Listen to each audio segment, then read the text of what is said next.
right, black and white sports reporters. Well, you know, if there was a WNBA game in which the Indiana Fever play, the game was not going to be about basketball. Are we surprised? Dijonai Carrington, Natasha Cloud, J.C. Sheldon. I mean, we knew. The arm came across with clear force, catching Sophie Cunningham near the throat and sending a shock through the arena. Dijonai Carrington did more than commit a foul. The incident quickly turned into a major controversy that the WNBA was not ready to contain. Before the whistle had even faded, the conversation moved away from basketball and toward a much larger cultural argument. It was ruled a flagrant 2, leading to an automatic ejection, and the moment exposed tensions that had already been building around Indiana Fever games. This was not simply a battle for possession.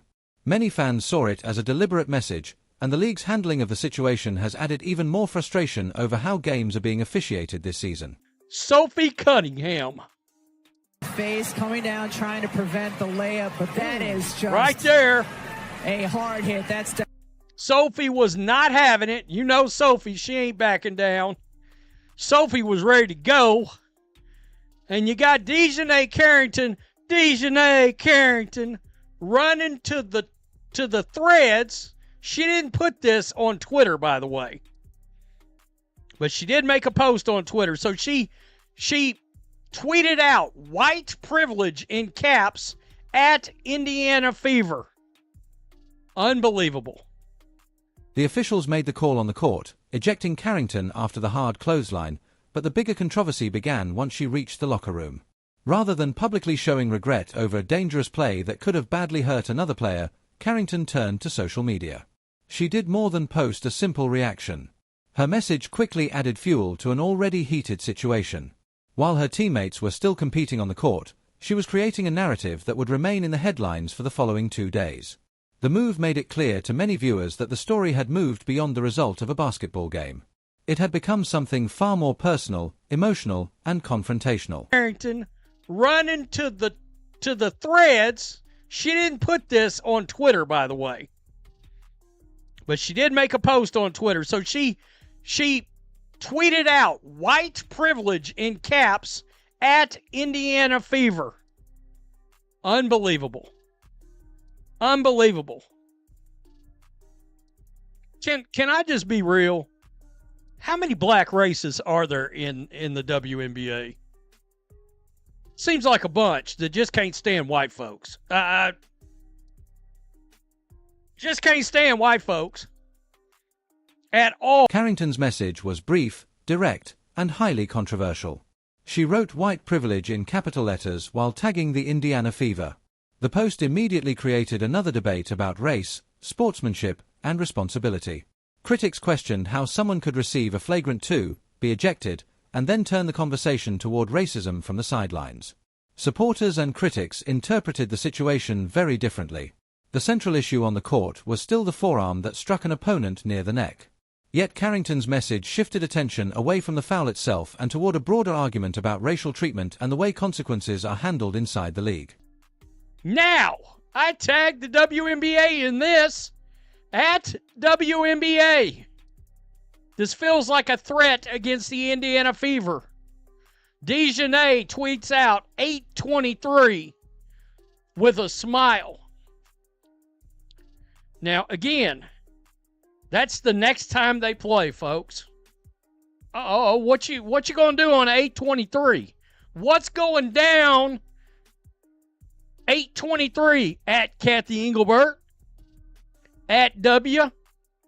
You got your ears on? That sounds a whole lot like its own site. The controversy did not end with the privilege post. Carrington later shared another message that many people viewed as a warning about the next meeting between the teams. She posted 8:23 alongside a smiling emoji. For fans following the schedule, that date represents the next matchup between the two teams. The message was quickly interpreted by some as a sign that the confrontation was not finished and that another intense meeting could be coming in August. That interpretation has raised serious questions about player conduct and league responsibility. If a social media post can be understood as hinting at another confrontation without serious consequences, Fans are asking what that means for the WNBA's ability to control tensions between players. Of course not. Of course they're not going to do the right thing. Clay Travis again. Black WNBA player clothesline Sophie Cunningham in a layup, gets ejected, tweets white privilege from the locker room to argue she was ejected because of racism. Identity politics is destroying everything, even sports. Once again, not about actual basketball. How about this? Caitlin Clark getting a foul because of reasons? She got a technical foul for not a damn thing, folks. Sophie Cunningham, however, showed no sign of backing down. She has built a reputation as one of the league's tougher competitors, and she appeared ready to respond in the moment. Her reaction showed the intensity surrounding the incident as she understood what had happened. This is not the first time Cunningham has found herself at the center of heated situations, and it may not be the last. She brings a physical and competitive style that can create strong reactions from opponents.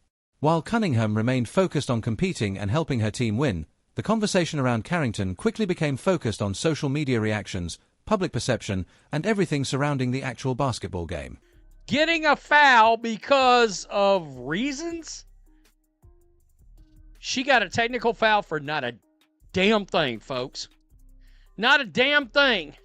Momentum carried her into the ref.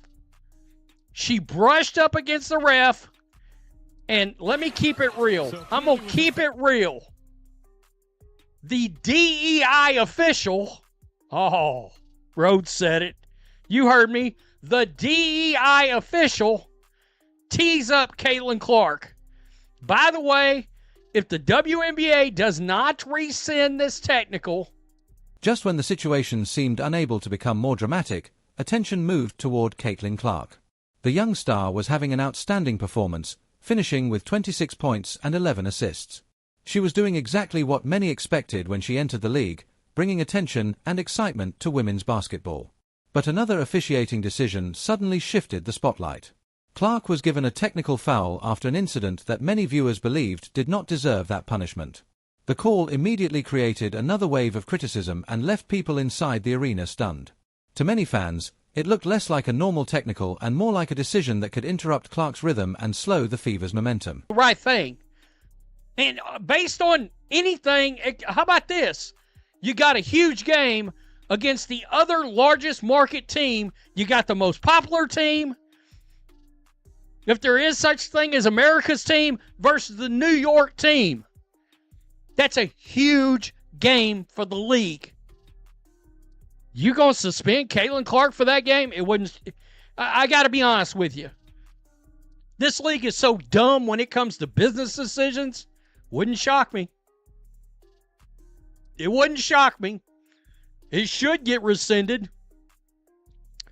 Video from the play showed Clark moving down the floor during a transition. Her momentum carried her toward an official, resulting in a brief contact between their shoulders. There was no obvious shouting, threatening gesture, or aggressive movement from Clark. Still, the official immediately called the technical foul. Some critics then questioned the official's background and experience, with some even making claims about how the official was selected. Regardless of those arguments, the result remained the same. A major star had been punished during an ordinary moment of movement on the court. The incident added to growing criticism surrounding officiating in Fever games and fueled the belief among some fans that Clark was receiving unusually strict treatment.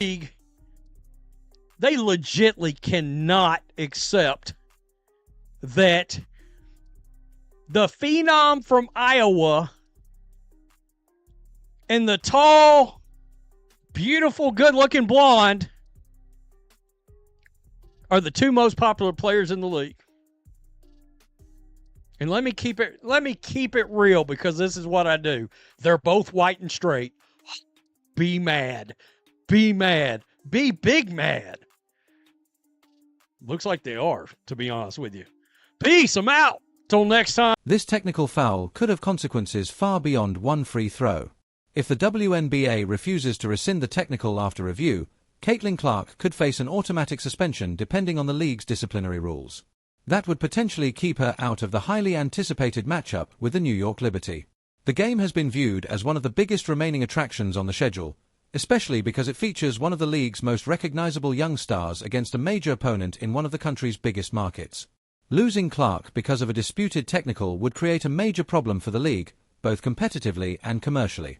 It would also raise more questions about whether the punishment matches the incident. The situation has become even more complicated because the WNBA has repeatedly emphasized professionalism, inclusion, and respect throughout the league. At the same time, players' social media posts and heated exchanges continue creating controversy while officiating decisions involving major stars receive intense scrutiny. Fans are increasingly questioning whether the league is handling these situations consistently.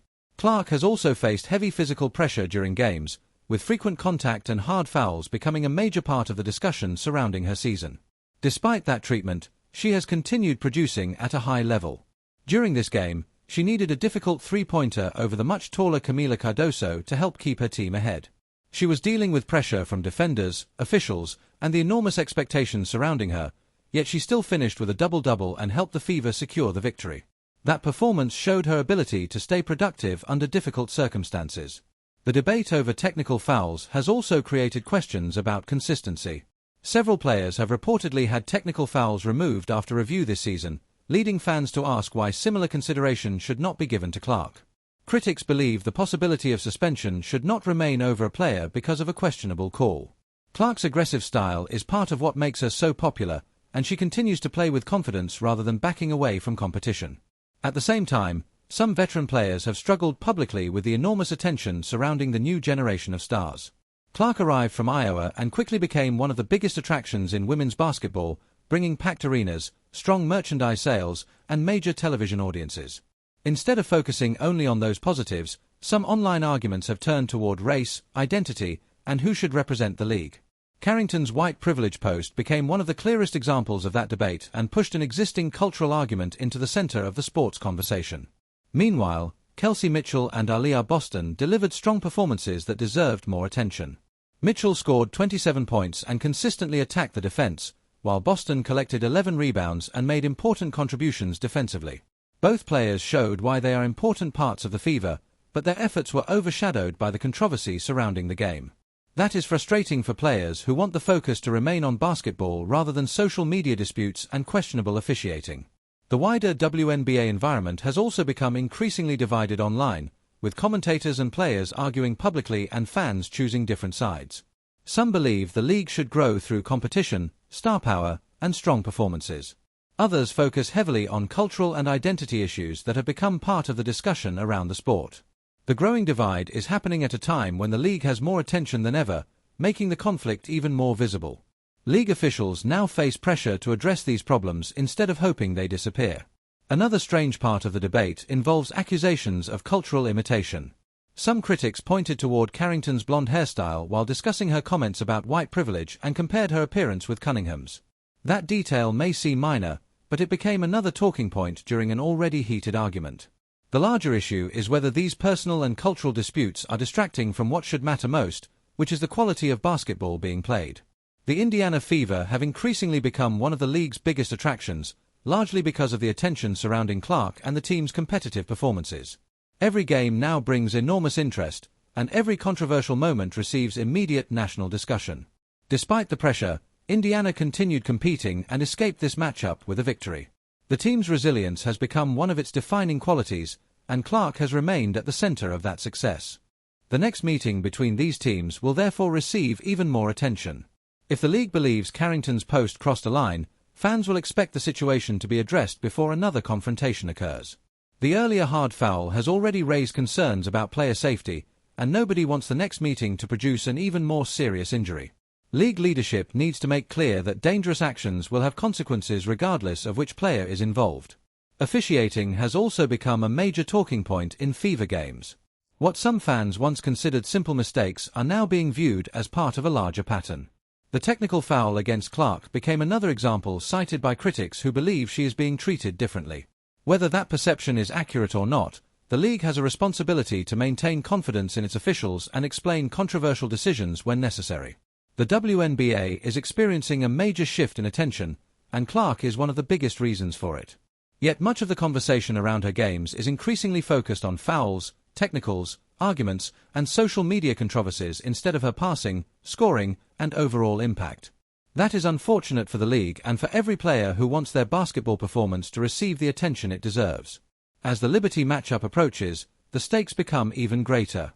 If Clark is unavailable because of a disputed technical foul, the league could face major criticism from fans who have already become frustrated with the situation.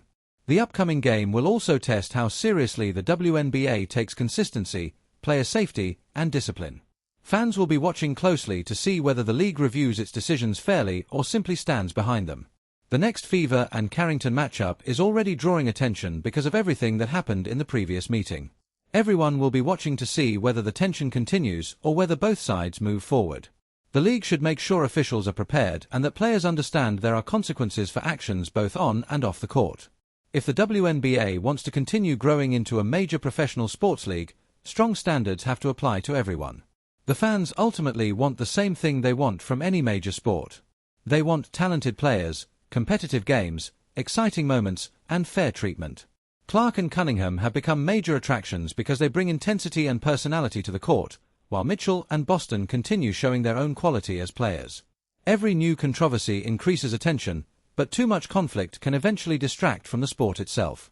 In the end, the Indiana Fever secured the win, and that result remains the most important part of the night. However, the controversy surrounding the matchup will likely continue long after the final whistle. The WNBA is entering a new era with more attention, bigger audiences, and a rapidly changing group of stars. The way the league handles moments like this will help shape its future. One thing is clear, Caitlin Clark's influence is not disappearing, the Fever are attracting more attention with every game, and the league is going to have to adjust to a new level of scrutiny as women's basketball continues to grow.